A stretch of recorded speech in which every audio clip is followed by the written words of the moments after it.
ভারতীয় হাইকমিশনারকে পররাষ্ট্র মন্ত্রণালয়ের তলব, আগরতলায় বাংলাদেশ মিশনে হামলার কড়া প্রতিবাদ।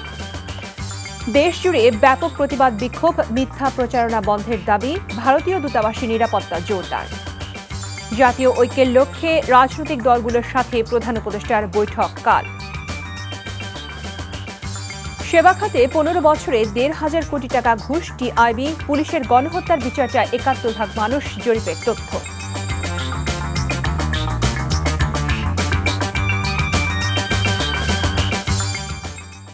আসসালামু আলাইকুম, কানিজ ফাতেমা লোপা স্বাগত জানাচ্ছি এনটিভির সন্ধ্যার খবরে। ক্রাউন সিমেন্ট শিরোনাম দেখছিলেন, এবারে নিয়ে যাচ্ছি পুরো খবরে।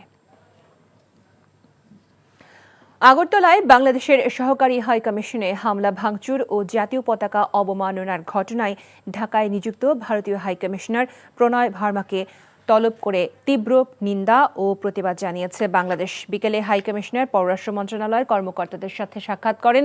পরে তিনি বলেন, ভারত পারস্পরিক আকাঙ্ক্ষা বাস্তবায়ন এবং শান্তি, নিরাপত্তা ও উন্নয়নের স্বার্থে বাংলাদেশের অন্তর্বর্তী সরকারের সঙ্গে কাজ করতে ইচ্ছুক। রিপোর্ট করছেন ফাহাদ মোহাম্মদ।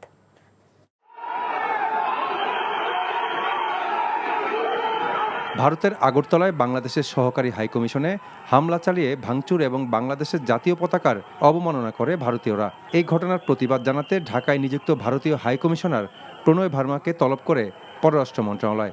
সেখানে হাজির হয়ে পররাষ্ট্র সচিবের সাথে বৈঠক করেন হাইকমিশনার। বৈঠক শেষে তিনি বলেন, বন্ধুত্বপূর্ণ সম্পর্ক বজায় রেখে অন্তর্বর্তী সরকারের সঙ্গে কাজ করতে ইচ্ছুক তার দেশ। Multifaceted relationship, and as I've said, you cannot reduce it to one issue or one agenda. As we are working across so many issues, and we really want to build a positive, stable, constructive relationship moving forward. There are so many things we are doing. There are so many interdependencies we have, and we want to build on those interdependencies to mutual benefit. প্রণয় ভার্মা জানান, নিরাপত্তাজনিত কারণে পরবর্তী নির্দেশ না দেওয়া পর্যন্ত আগরতলা উপ হাইকমিশনের সব কার্যক্রম বন্ধ থাকবে। তবে একটি বিষয়কে কেন্দ্র করে দুদেশের সম্পর্ক আটকে থাকার কোনো কারণ নেই বলে মন্তব্য করেন তিনি। Positive developments that have taken place in our relationship in the last few months, whether it is trade, it is power transmission, supply of essential commodities, we have maintained a lot of positive momentum in the relationship. We are willing to engage with the interim government of Bangladesh, and we remain interested in working with the government of Bangladesh to fulfill our shared aspirations for peace, security and development. ভারতীয় হাইকমিশনারকে তলবের বিষয়ে পররাষ্ট্র মন্ত্রণালয়ের কোনো কর্মকর্তা গণমাধ্যমের সাথে কথা বলেননি। Fahad Mohammad, NTV news, Dhaka. আগরতলায় বাংলাদেশ সহকারী হাইকমিশনে হামলার প্রতিবাদে রাজধানী ঢাকা ও দেশের বিভিন্ন স্থানে বিক্ষোভ প্রদর্শন করেছে বিএনপি সহ বিভিন্ন রাজনৈতিক দল ও সংগঠন। বাংলাদেশের অভ্যন্তরীণ বিষয়ে হস্তক্ষেপ না করতে ও ভারতীয় গণমাধ্যমে চলমান মিথ্যা প্রচারণা অবিলম্বে বন্ধের দাবি জানানো হয়। এদিকে ঢাকায় ভারতীয় হাইকমিশনের নিরাপত্তা জোরদার করা হয়েছে। নজরানা চৌধুরীর রিপোর্ট। আগরতলার ঘটনার প্রতিবাদে রাজধানীতে বিক্ষোভ মিছিল করেছে বিএনপি। মিছিলে বিএনপির কেন্দ্রীয় ও মহানগর নেতাদের পাশাপাশি সহযোগী সংগঠনের বিপুল সংখ্যক নেতাকর্মী যোগ দেন। বিএনপির সিনিয়র যুগ্ম মহাসচিব রিজভী আহমেদ সংবাদ সম্মেলনে অভিযোগ করেন, ভারত বাংলাদেশকে অস্থিতিশীল করার মাস্টার প্ল্যান করেছে। ভারতের রাষ্ট্রীয় পৃষ্ঠপোষকতায় বাংলাদেশের বিরুদ্ধে অপপ্রচার চালানো হচ্ছে। তারা তাদের একেবারে সেই পুরনো ডক্ট্রিন অনুযায়ী পরিকল্পিত আগ্রাসনের পথেই তারা হাঁটতে চায়। বিজেপির প্রত্যক্ষ মদদে, উস্কানিতে বাংলাদেশে অস্থিরতা সৃষ্টির অপচেষ্টা চালায়। রাজধানীর শাহবাগে সড়ক অবরোধ করে বিক্ষোভ প্রদর্শন করে জাতীয় নাগরিক কমিটি। বাংলাদেশের আভ্যন্তরীণ বিষয়ে ভারত হস্তক্ষেপ করছে অভিযোগ করে বিক্ষোভকারীরা বলেন, সাম্প্রদায়িক সহিংসতার উস্কানি দিচ্ছে ভারত। বিভেদ ঘটাতে আসেন বাংলাদেশের মানুষ এই ধরনের ধর্মীয় উস্কানিতে পা দেবে না। ঐক্যবদ্ধভাবে আমার দেশের মানুষের অধিকার এবং বিশ্বের দরবারে আমাদের অধিকার আদায় করে নেন। আপনারা চাইলেন আর ডেপুটি হাইকমিশনে একটা হামলা করলেন। আপনারা চাইলেন হোটেলগুলোতে বাংলাদেশি পর্যটকদের ঢোকা বন্ধ করে দিবেন। এটা কোনো ছেলে খেলা না এবং এটা কোনো বন্ধু রাষ্ট্রের কোনো উদাহরণ হইতে পারে না। বাইতুল মোকাররম মসজিদ এলাকায় প্রতিবাদ সমাবেশ করে ইসলামী আন্দোলন বাংলাদেশ। বক্তারা বলেন, ভারতের আধিপত্যবাদী আচরণ মেনে নেওয়া হবে না। অন্তর্বর্তীকালীন সরকার বলতে চাই, ওরা যদি আমাদের হাই কমিশনারদেরকে নিরাপত্তা দিতে ব্যর্থ হয়, আমরা প্রত্যাহার করে নিয়ে আসুন। আর ভারতকে স্পষ্ট ভাষায় এই বাংলাদেশ কাছে ক্ষমা চাইতে হবে। ভারতীয় গণমাধ্যমে অপপ্রচার ও আগ্রাসনের প্রতিবাদে জাতীয় প্রেস ক্লাবের সামনে বিক্ষোভ সমাবেশ করেছে বৈষম্য বিরোধী কর্মচারী ঐক্য ফোরাম। ঢাকা বিশ্ববিদ্যালয়ের মধুর ক্যান্টিনে সংবাদ সম্মেলন করে সার্বভৌমত্ব আন্দোলন নামের একটি সংগঠন। বলা হয়, বাংলাদেশের আভ্যন্তরীণ বিষয়ে হস্তক্ষেপ মেনে নেওয়া হবে না। পরিস্থিতি বিবেচনায় ঢাকার বারিধারা কূটনৈতিক এলাকা, যেখানে ভারতীয় হাইকমিশনের অবস্থান, সেখানে নিরাপত্তা জোরদার করা হয়েছে। পুলিশ ছাড়াও সতর্ক অবস্থানে রয়েছে বাংলাদেশ সেনাবাহিনীর সদস্যরা। নজরানা চৌধুরী, এনটিভি নিউজ, ঢাকা। আগরতলায় বাংলাদেশের সহকারী হাইকমিশনে হিন্দু সংঘর্ষ সমিতির হামলা, ভাঙচুর ও জাতীয় পতাকায় আগুন দেওয়ার ঘটনায় 3 পুলিশ কর্মকর্তাকে বরখাস্ত করেছে ভারতীয় কর্তৃপক্ষ। সেই সঙ্গে হামলায় জড়িত সন্দেহে গ্রেফতার করা হয়েছে 7 জনকে। সোমবার আগরতলায় বাংলাদেশের সহকারী হাইকমিশন প্রাঙ্গণে হামলা করে হিন্দু সংঘর্ষ সমিতি নামের একটি সংগঠনের সমর্থকরা। এ সময় তারা হাইকমিশনের ভেতরে ভাঙচুর চালায়। কমিশনের ভেতরে থাকা বাংলাদেশের জাতীয় পতাকা নামিয়ে তা ছিঁড়ে ফেলে। এদিকে ঘটনাটিকে দুঃখজনক বলে বর্ণনা করেছে ভারতের পররাষ্ট্র মন্ত্রণালয়।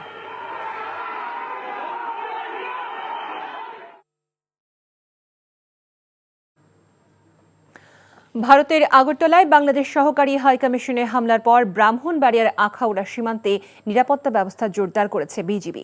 এদিকে সীমান্তের ওপারে বাংলাদেশি যাত্রীরা হয়রানির শিকার হয়ে দেশে ফিরছেন বলে অভিযোগ উঠেছে। তারা জানান, গতকাল থেকেই আগরতলায় হোটেলে ভাড়া না পেয়ে বিপাকে পড়েন। বাধ্য হয়ে প্রয়োজনীয় কাজ না সেরেই দেশে ফিরছেন বাংলাদেশি যাত্রীরা। হাসপাতালে চিকিৎসা নিতে, মার্কেটে কেনাকাটা ও ইমিগ্রেশনেও হয়রানির অভিযোগ করেছেন ভারত ফেরত যাত্রীরা। এদিকে আখাউড়া স্থলবন্দরের ওপারে আগরতলা ইন্টিগ্রেটেড চেকপোস্টের সামনের সড়কে আড়াআড়িভাবে বাঁশের বেড়া দিয়েছে ভারতীয়রা। এতে বাংলাদেশি যাত্রীদের ফিরতেও সমস্যা হচ্ছে বলে জানিয়েছেন তারা। জাতীয় ঐক্য প্রতিষ্ঠার লক্ষ্যে আগামীকাল থেকে রাজনৈতিক দলগুলোর সাথে বৈঠক শুরু করতে যাচ্ছেন প্রধান উপদেষ্টা ডক্টর মোহাম্মদ ইউনূস। বিকেলে ফরেন সার্ভিস একাডেমিতে সংবাদ সম্মেলনে এ কথা জানান প্রধান উপদেষ্টা প্রেস সচিব শফিকুল আলম। বলেন, ভারতীয় গণমাধ্যমে বাংলাদেশকে নিয়ে মিথ্যা প্রচারণা চালানো হচ্ছে। এর বিরুদ্ধে দাঁড়াতে দেশীয় ও বিশ্ব গণমাধ্যমের প্রতি আহ্বান জানান তিনি। ফাহাদ মোহাম্মদের আরও একটি রিপোর্ট। জাতীয় ঐক্যের জন্য প্রধান উপদেষ্টার পদক্ষেপ সম্পর্কে জানাতে মঙ্গলবার এই সংবাদ সম্মেলনের আয়োজন করে প্রধান উপদেষ্টার প্রেস উইং। প্রধান উপদেষ্টার প্রেস সচিব জানান, ছাত্র সমন্বয়কদের সাথে বসবেন প্রধান উপদেষ্টা। বুধবার রাজনৈতিক দল এবং পরদিন বৃহস্পতিবার ইসলামী দলগুলোর সাথে বসবেন ডক্টর ইউনূস। একটু পরে চিফ অ্যাডভাইজার মহোদয় আমাদের স্টুডেন্ট লিডারদের সাথে বসবেন। আর আগামীকাল এবং তার পরের দিন, আগামীকাল উনি বাংলাদেশের সমস্ত পার্টির সাথে, মেজর পার্টিগুলোর সাথে যারা সবাইকে উনি ইনভাইট করেছেন, একটা ডায়ালগ হবে আর কি, তাদের সাথে কথা হবে। এবং পরের দিন যে উনি রিলিজিয়াস যারা গ্রুপ আছেন, ডায়ালগ হবে আর কি তাদের। প্রেস সচিব বলেন, বাংলাদেশের বিরুদ্ধে ভুয়া তথ্য প্রচারণার জন্য ভারতীয় জনগণের মধ্যে ভুল বার্তা যাচ্ছে, আর এজন্যই তারা এভাবে প্রতিক্রিয়া দেখাচ্ছে।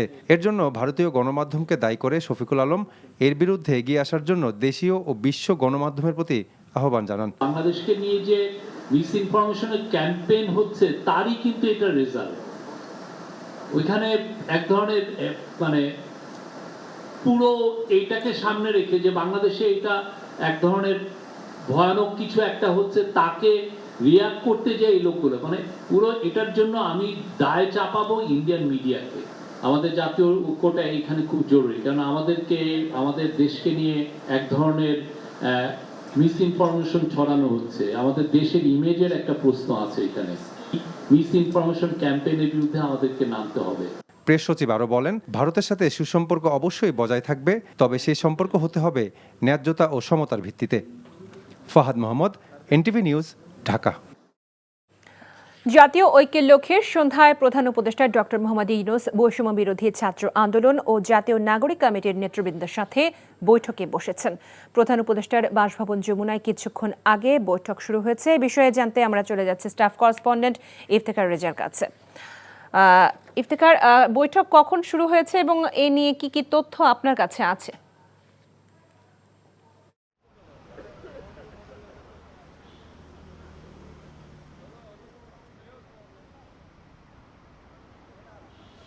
লোপা, বৈঠক মূলত শুরু হয়েছে সন্ধেবেলায়, সন্ধ্যা 6:30টার দিকেই মূলত বৈঠকটি শুরু হয়েছে এবং বৈঠকে বৈষম্য বিরোধী ছাত্র আন্দোলনের যারা সমন্বয়ক ছিলেন, বিশেষ করে সার্জিস আলম সহ তার সাথে আরও কিছু সদস্য এবং জাতীয় নাগরিক কমিটির যারা রয়েছেন তারা মূলত প্রধান উপদেষ্টার কার্যালয়ে প্রবেশ করেছেন এবং এখন পর্যন্ত বৈঠক চলমান রয়েছে এবং বৈঠক শেষেই মূলত আমরা স্পষ্টভাবে জানতে পারবো যে কি কি বিষয়ে আলোচনা হয়েছে মূলত প্রধান উপদেষ্টার সাথে ছাত্র নেতাদের।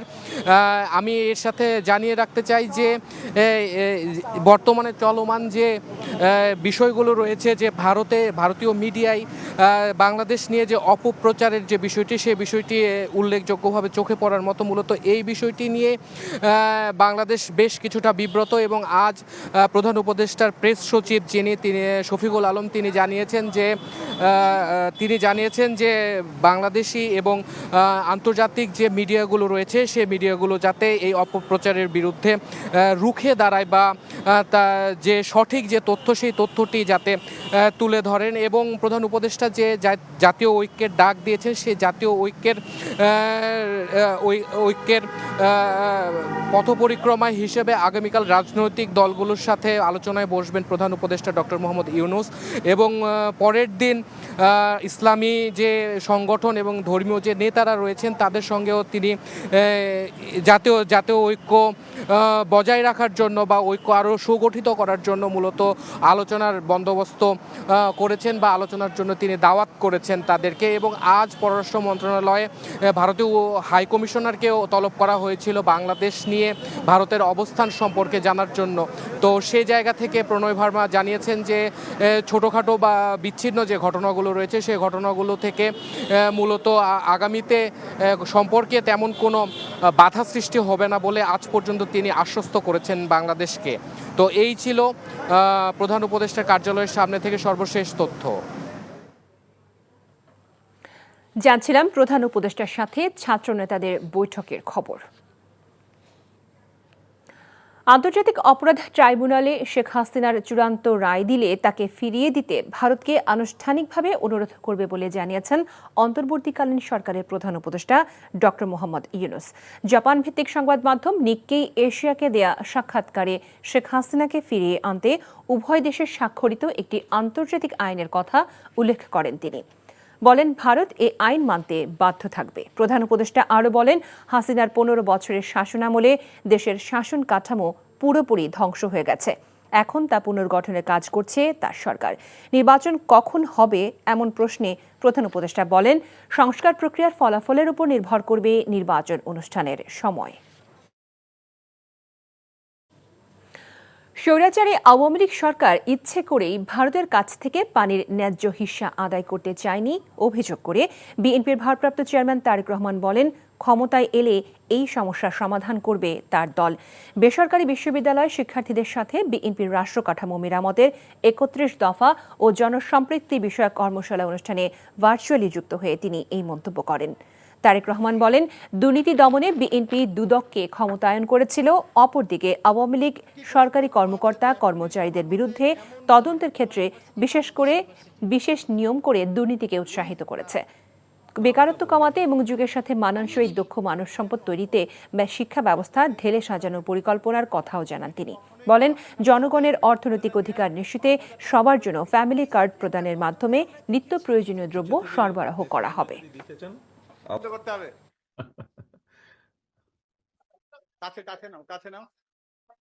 আমাদের নদী এবং খালগুলো বন্ধ হয়ে গেছে।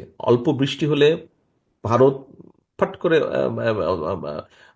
বর্ষাকালে তাদের নিজেদেরকে বাঁচানোর জন্য তারা তাদের ড্যামগুলো ওপেন করে দেয়, ওপেন করে দিয়ে আমাদেরকে ফ্লাডেড করে দেয় পুরা। আবার তাদের যখন প্রয়োজন পানিতে আটকে রেখে তারা নিয়ে যায়, আমাদেরকে পানি দেয় না। ভারত পানি আমাদের বিভিন্ন নদীর পানিগুলার উপরে ড্যাম তৈরি করে তারা নিয়ে যাচ্ছে বহু দিন দরবার করে। এরা তো আনেই নেই, আগে যারা স্বৈরাচার এরা তো ইচ্ছা করেই আনে নাই। আমাদেরকে এখন এটার ব্যাপারে আন্তর্জাতিক আদালতে হোক, ইউএনএ হোক, জাতিসংঘ হোক, আমাদেরকে সামনে ইনশাল্লাহ সুযোগ পেলে ফাইট করতে হবে যাতে আমরা আমাদের পানির হিস্সা আনতে পারি। দেশের সর্বোচ্চ দুর্নীতি ও ঘুষের হার পাসপোর্ট, বিআরটিএ ও আইন শৃঙ্খলা রক্ষাকারী সংস্থায়, এমন তথ্য উঠে এসেছে সেবা খাতে দুর্নীতি নিয়ে ট্রান্সপারেন্সি ইন্টারন্যাশনাল বাংলাদেশের জরিপের প্রতিবেদনে। সকালে ধানমন্ডিতে টিআইবি কার্যালয়ে সেবা খাতে দুর্নীতি জাতীয় খানা জরিপ 2023 প্রতিবেদন প্রকাশ অনুষ্ঠানে টিআইবির নির্বাহী পরিচালক ডক্টর ইফতেখারুজ্জামান বলেন, 2023 সালে জাতীয়ভাবে প্রাক্কলিত ঘুষের পরিমাণ 10,902 কোটি টাকা। প্রতিবেদনে জানানো হয়, সেবা পেতে পরিবার প্রতি 5,680 টাকা ঘুষ দিতে হয়েছে। সেবা পেতে প্রায় 71% পরিবার দুর্নীতি ও 50 ভাগের বেশি পরিবার ঘুষের শিকার হয়েছে। বাংলাদেশ ব্যাংকই দেশের সব আর্থিক ব্যাংক সহ আর্থিক খাতকে তাদের খাদের কিনারায় নিয়ে গেছে বলেও মন্তব্য করেন ডক্টর ইফতেখারুজ্জামান। দেশের 8 বিভাগের 15,500 পরিবারের তথ্য নিয়ে এই জরিপ পরিচালিত হয়। সেবা খাতে যে দুর্নীতি হয়েছে, ঘুষ লেনদেন হয়েছে বা সেবা গ্রহীতারা যে অর্থ ঘুষ হিসাবে দিতে বাধ্য হয়েছেন তার পরিমাণ হয়েছে প্রাক্কলিত পরিমাণ 1,46,252 কোটি টাকা। 70.2% উত্তরদাতা কোনো না কোনোভাবে দুর্নীতির শিকার হয়েছেন। যারা ঘুষ দিতে বাধ্য হয়েছেন তাদের 77.2%-এর মধ্যে ঘুষ না দিলে সেবা খাতে দুর্নীতি শিকার হতে, ঘুষ না দিলে সেবা খাতে সেবা পাওয়া যায় না।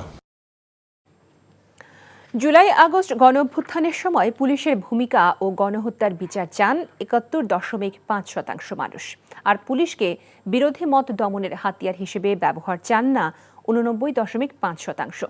স্বরাষ্ট্র মন্ত্রণালয়ের জনসংযোগ বিভাগের কেমন পুলিশ চাই শীর্ষক জনমত জরিপে এমন তথ্য উঠে এসেছে। পুলিশ রিফর্ম কমিশনের সদস্যরা বলছেন, জরিপের মতামতের ভিত্তিতে গণহত্যার বিচার ও সংস্কার কার্যক্রমের সুপারিশ করা হবে। আবির আহমেদের রিপোর্টে দেখুন বিস্তারিত।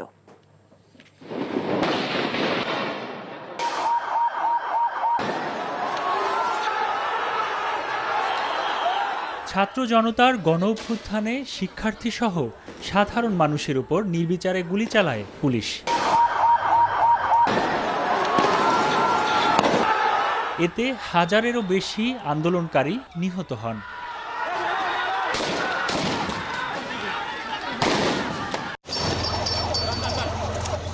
আহত হন 30,000-এরও বেশি মানুষ। প্রশিক্ষিত বাহিনী হিসেবে খুনের নেশায় মত্ত পুলিশের বিরুদ্ধে ঘৃণা ও ক্ষোভ সাধারণ মানুষের মনে, যার কারণে এখন পর্যন্ত স্বাভাবিক কার্যক্রমে ফিরতে পারেনি পুলিশ। গণহত্যার দায়ে অভিযুক্ত পুলিশ সদস্যদের বিচার ও সংস্কার কার্যক্রম এগিয়ে নিতে গত 31 অক্টোবর কেমন পুলিশ চাই নিয়ে একটি জরিপ কার্যক্রম শুরু করে পুলিশ সংস্কার কমিশন। জরিপের ফলাফলে দেখা যায়, পুলিশ দুর্নীতি বন্ধ চান 78% মানুষ। একই সঙ্গে গুম ও বিচার বহির্ভূত হত্যাকাণ্ডের ঘটনায় পুলিশকে জবাবদিহি ও শাস্তির আওতায় আনার পক্ষে মত দিয়েছেন প্রায় 75% মানুষ।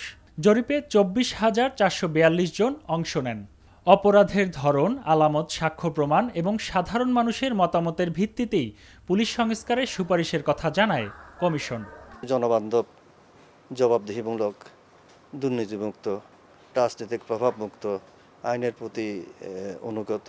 পুলিশের তরফ থেকেও আমাদের কাছে বিভিন্ন প্রস্তাব এসছে, আমরা সেগুলো যাচাই বাছাই করছি। যাচাই বাছাই করার পরে আমরা কিছু সুপারিশমালা আমরা প্রণয়ন করব এবং সেটা আমাদের রিপোর্টে আমরা দিয়ে দেব আর কি।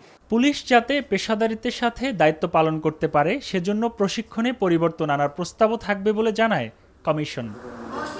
আবির আহমেদ, এনটিভি নিউজ, ঢাকা।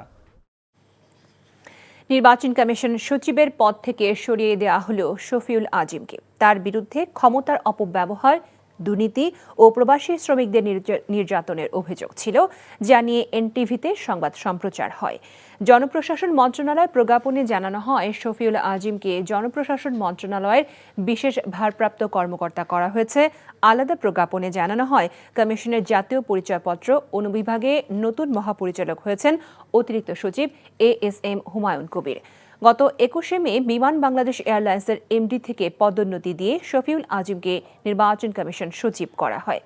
বিমানে থাকা অবস্থায় দুর্নীতি, স্বজনপ্রীতি ও প্রবাসী শ্রমিকদের নির্যাতনের অভিযোগ নিয়ে অনুসন্ধানী প্রতিবেদন প্রকাশ করে এনটিভি। এছাড়া বেসামরিক বিমান চলাচল কর্তৃপক্ষ বেবিচকের প্রধান প্রকৌশলী শহীদুল আফরোজের দুর্নীতি নিয়েও সংবাদ সম্প্রচার হয় এনটিভিতে। তাকেও বাধ্যতামূলক ছুটিতে পাঠায় সরকার।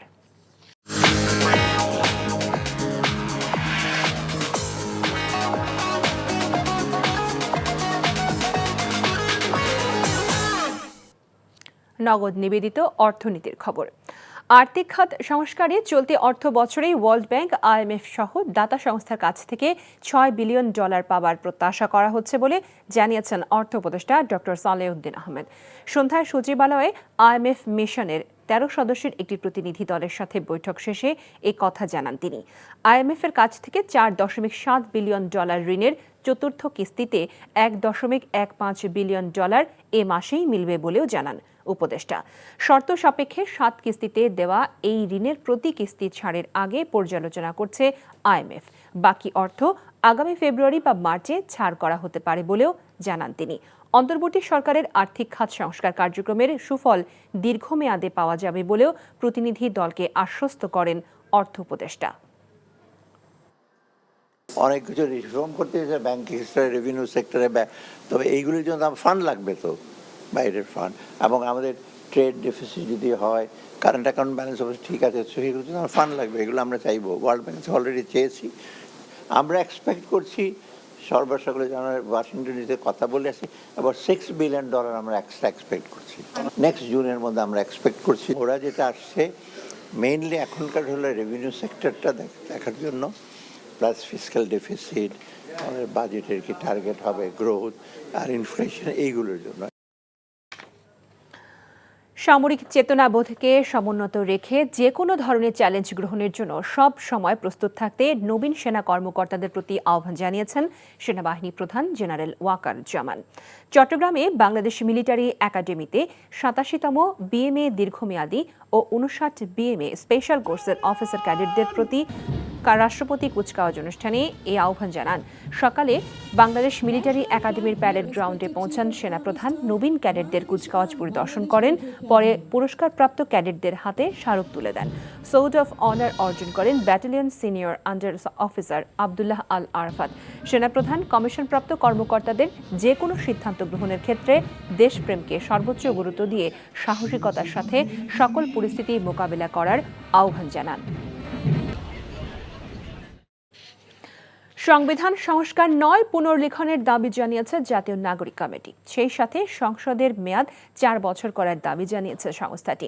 সকালে সংসদ ভবন ক্যাবিনেটে সংবিধান প্রস্তাবনা পেশ ও মতবিনিময় সভা শেষে সাংবাদিকদের এ কথা জানান সংগঠনটির মুখপাত্র সামান্তা শারমিন। বলেন, সংবিধান সংস্কারে গণপরিষদ গঠন করার পাশাপাশি গণভোটের বিধান রাখতে হবে। একই সাথে রাষ্ট্রপতি পদে পরপর 2 বার থাকতে পারবেন না বলে দাবি করেন নেতারা। এ সময় সংবিধান সংস্কার কমিশনকে 69 দফা প্রস্তাবনা জমা দেয় নাগরিক কমিটি। ব্যবস্থার বিলোপ এবং নতুন রাজনৈতিক বন্দোবস্ত, এই লক্ষ্যকে সামনে নিয়ে ছাত্র জনতার যে অভ্যুত্থান হয়েছিল, সে অভ্যুত্থান এখনো পর্যন্ত তার কাঙ্ক্ষিত লক্ষ্যে পৌঁছাতে পারেনি। আমরা মনে করি সেই কাঙ্ক্ষিত লক্ষ্য অর্জন করতে হলে নতুন একটি সংবিধান প্রয়োজন। দেশে ভোক্তা পর্যায়ে তরলীকৃত পেট্রোলিয়াম গ্যাস এলপিজির দাম এ মাসে অপরিবর্তিত রেখেছে এনার্জি রেগুলেটরি কমিশন বিইআরসি। বিকেলে বিইআরসি কার্যালয়ে সংবাদ সম্মেলনে সংস্থাটির চেয়ারম্যান জালাল আহমেদ জানান, গত মাসের মতো ডিসেম্বরেও 12 কেজি সিলিন্ডারের দাম নির্ধারণ করা হয়েছে 1455 টাকা। সংস্থাটি প্রতি মাসেই এলপিজির দাম নির্ধারণ করলেও বাজারে নির্ধারিত দামে বিক্রি না হওয়া নিয়ে অভিযোগ রয়েছে। তবে বিইআরসি চেয়ারম্যান বলেন, শিগগিরই জ্বালানি তেলের দাম নির্ধারণের বিধিমালার খসড়া ওয়েবসাইটে প্রকাশ করা হবে। এছাড়া দাম ঠিক রাখতে ভোক্তা অধিকার ও জেলা প্রশাসনের সহায়তা নেবেন তারা।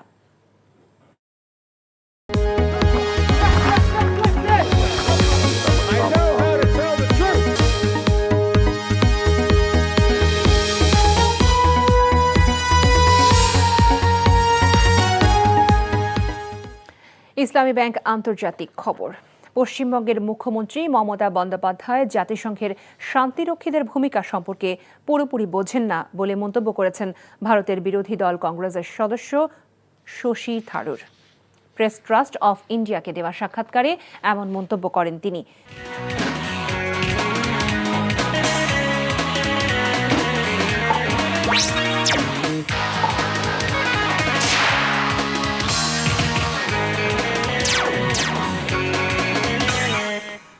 ইস্পাহানি প্রিমিয়াম টি খেলার খবর। প্রথমবারের মতো কোনো হকির বিশ্বকাপে খেলবে বাংলাদেশ। আগামী বছর ভারতে অনুষ্ঠিত হতে যাওয়া যুব হকি বিশ্বকাপে খেলার যোগ্যতা অর্জন করেছে লাল সবুজের দল। ওমানের মাস্কাটে এশিয়ান অনূর্ধ্ব 21 হকিতে থাইল্যান্ডকে 7-2 গোলে উড়িয়ে দিয়ে নতুন ইতিহাস গড়েছে বাংলাদেশের যুবারা। প্রতিবন্ধী ক্রিকেটারদের কাছ থেকে আরও বেশি পরিশ্রম করার অনুপ্রেরণা পেলেন বাংলাদেশের অধিনায়ক নাজমুল হোসেন শান্ত। প্রতিবন্ধী দিবস উপলক্ষে ধানমন্ডিতে হুইল চেয়ার ক্রিকেটের প্রীতি ম্যাচ দেখতে এসে এই কথা বলেন তিনি। আন্তর্জাতিক ও জাতীয় প্রতিবন্ধী দিবসে ইউএনডিপি এই প্রীতি ম্যাচের আয়োজন করে। এ সময় জাতীয় ক্রিকেট দলের বর্তমান ও সাবেক ক্রিকেটাররা উপস্থিত ছিলেন। প্রীতি ম্যাচ শেষে হুইল চেয়ারে বসে ব্যাটিং বোলিং করার চেষ্টা করেন তারা। তবে কাজটা যে বেশ কঠিন তা ভালো মতোই বুঝেছেন ইনজুরিতে থাকা অধিনায়ক শান্ত। বলেন শারীরিকভাবে প্রতিবন্ধী হলেও তারা মানসিকভাবে বেশ শক্তিশালী। আমি খুবই অল্প সময় একটু এক্সপেরিয়েন্স হলো, বাট এটা অনেক ডিফিকাল্ট। যারা খেলেন বা খেলছেন তারা এই ডিফিকাল্টিসটা আসলে মনে করেন না। আমার কাছে মনে হলো যতটুকু খেলা দেখলাম আমি, সবাই হাসি মুখে খেলছেন, এনজয় করছেন। সো দেখে খুব ভালো লেগেছে, বাট এটা খেলাটা অনেক ডিফিকাল্ট ছিল। পার্সোনালি আমার মনে হয় যে আমি নিজে অনেক মোটিভেটেড, আমি নিজে অনেক ইন্সপায়ার হইলাম যে ওনারা পারলে আমরা আরও কেন না, আর একটু বেশি কেন না। খবর শেষ করছি, তবে যাবার আগে ক্রাউন সিমেন্ট শিরোনামগুলো জানিয়ে দিচ্ছি আরও একবার। ভারতীয় হাই কমিশনারকে পররাষ্ট্র মন্ত্রণালয়ের তলব। আগরতলায় বাংলাদেশ মিশনে হামলার কড়া প্রতিবাদ। দেশজুড়ে ব্যাপক প্রতিবাদ, বিক্ষোভ, মিথ্যা প্রচারণা বন্ধের দাবি। ভারতীয় দূতাবাসের নিরাপত্তা জোরদার।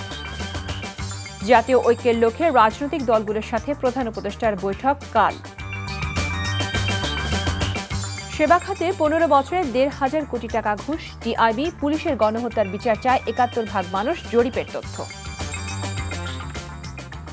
এই ছিল সন্ধ্যার খবরে। এই খবরের ভিডিও সহ আপডেট জানতে ভিজিট করুন NTV অনলাইন www.ntvbd.com। এছাড়াও NTVর জনপ্রিয় সব অনুষ্ঠান ও খবরের আপডেট জানতে ভিজিট করুন আমাদের ইউটিউব ও ভেরিফাইড ফেসবুক পেজ। রাত 10:30টায় রাতের খবর দেখার আমন্ত্রণ জানিয়ে বিদায় নিচ্ছি। সবাইকে ধন্যবাদ এতক্ষণ সাথে থাকার জন্য।